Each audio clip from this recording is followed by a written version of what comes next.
कहानी नया दोस्ती का सफर। शहजाद एक छोटे से गांव में रहता था। उसकी जिंदगी में खेलना और अपने दोस्तों के साथ समय बिताना ही सब कुछ था। लेकिन एक दिन गांव में एक नया लड़का आया, आयान, जो शहर से यहां शिफ्ट हुआ था। आयान बिल्कुल अलग था। उसके कपड़े और बोलने का तरीका सबसे जुदा था। शहजाद और उसके दोस्तों ने अयान को पहले समझने से इनकार कर दिया। अयान खुद को अकेला महसूस करता था, लेकिन उसने हार नहीं मानी। उसने शहजाद से दोस्ती करने की कोशिश की और अपनी कहानी सुनाई कि वह शहर की पुरानी जिंदगी छोड़कर यहां आया है। धीरे धीरे शहजाद ने अयान को समझना शुरू किया और दोनों के बीच एक अच्छी दोस्ती हो गई। एक दिन दोनों ने मिलकर गांव के पार्क में बच्चों के लिए एक छोटा सा खेल का कार्यक्रम रखा, जिसमें सब बच्चों ने हिस्सा लिया।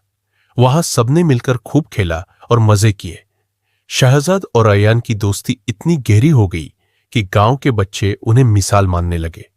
इस कहानी से हमें यह सीखने को मिलता है कि किसी नए इंसान को बिना समझे जज करना सही नहीं।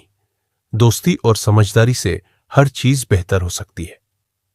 अगर आपको यह कहानी पसंद आई हो तो हमारे चैनल को सब्सक्राइब करना न भूलें, ताकि आप ऐसी और भी दिलचस्प कहानियां देख सकें।